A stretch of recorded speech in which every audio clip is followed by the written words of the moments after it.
Sebelum menyimpulkan bahwa sebuah hubungan hanya lagi banyak masalah, ada baiknya kita bedakan dulu antara konflik normal dan pola toksik yang sistemik. Dalam psikologi relasi, konflik adalah hal wajar. Dua individu dengan latar belakang, nilai, dan kebutuhan berbeda pasti akan berbenturan. Tapi hubungan menjadi toksik ketika pola interaksi yang terjadi secara konsisten merusak kesejahteraan psikologis salah satu atau kedua pihak. Toxic relationship bukan sekedar sering bertengkar. Ia ditandai oleh dinamika yang tidak sehat dan berulang. Secara ilmiah, ada beberapa indikator yang bisa dianalisis. Pertama, ketidakseimbangan kekuasaan atau power imbalance.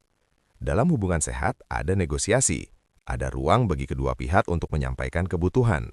Dalam hubungan toksik, keputusan cenderung dikontrol satu pihak. Kontrol ini bisa eksplisit, seperti melarang berteman, mengatur pakaian, membatasi aktivitas. Tapi bisa juga implisit, misalnya membuat pasangan merasa bersalah setiap kali tidak menuruti keinginan. Kontrol yang dibungkus dengan alasan "aku cuma khawatir" seringkali sulit dikenali, padahal secara struktural itu membatasi otonomi individu. Kedua, pola manipulasi emosional. Ini termasuk gaslighting, silent treatment, blame shifting, hingga love bombing. Gaslighting adalah teknik manipulatif di mana seseorang membuat pasangannya meragukan persepsi dan ingatannya sendiri. Contohnya ketika pasangan mengatakan, "kamu terlalu sensitif," atau "itu cuma perasaan kamu" secara berulang, hingga korban mulai mempertanyakan validitas emosinya. Silent treatment atau mendiamkan sebagai bentuk hukuman juga merupakan bentuk kontrol psikologis. Secara neurobiologis, pengabaian sosial mengaktifkan area otak yang sama dengan rasa sakit fisik. Jadi efeknya nyata, bukan sekedar baper. Love bombing juga perlu dikritisi. Intensitas perhatian yang berlebihan di awal hubungan sering dianggap romantis. Namun dalam banyak kasus toksik, fase ini adalah bagian dari siklus idealisasi, devaluasi, discard. Awalnya pasangan dipuja, lalu dikritik atau direndahkan, lalu ditinggalkan atau diancam pergi. Siklus ini menciptakan ketergantungan emosional karena otak terpapar pola reward-punishment yang tidak konsisten. Secara psikologis, ini memperkuat keterikatan traumatis atau trauma bond. Ketiga, erosi identitas. Hubungan sehat memperkuat sense of self. Hubungan toksik secara perlahan mengikisnya. Individu mulai mengubah perilaku, nilai, bahkan cara berpikir demi menghindari konflik. Jika seseorang merasa harus mengecilkan diri agar hubungan tetap stabil, itu indikasi adanya disfungsi relasional. Dalam konteks klinis, korban hubungan toksik sering menunjukkan gejala seperti kecemasan kronis, penurunan self-esteem, hypervigilance atau terus-menerus waspada, hingga gejala depresi ringan sampai sedang.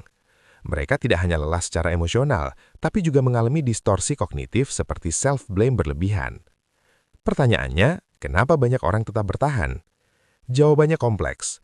Pertama, faktor attachment.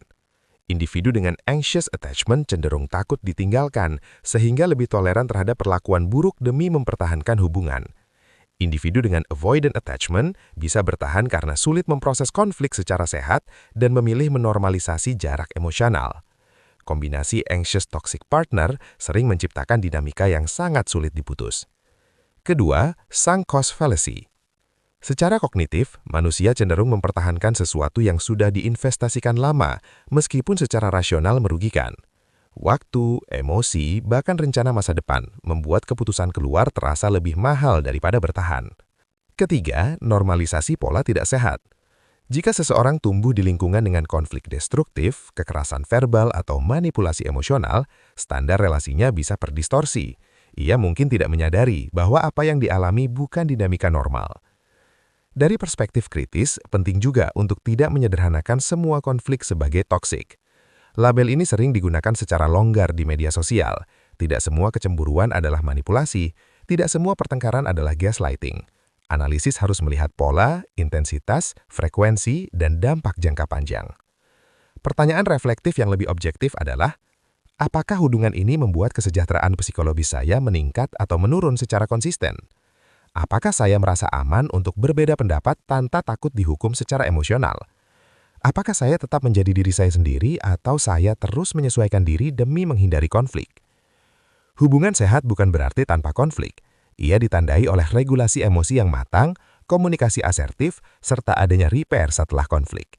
Dalam penelitian relasi jangka panjang, kemampuan memperbaiki konflik jauh lebih menentukan daripada seberapa sering konflik terjadi. Jika sebuah hubungan secara sistemik menimbulkan ketakutan, rasa tidak cukup atau kehilangan identitas, itu bukan sekedar fase sulit. Itu sinyal struktural bahwa dinamika di dalamnya perlu dievaluasi secara serius. Pada akhirnya, cinta bukan hanya soal intensitas emosi. Cinta yang sehat secara psikologis menciptakan rasa aman, bukan rasa terancam. Ia memperluas kapasitas individu, bukan menyempitkannya.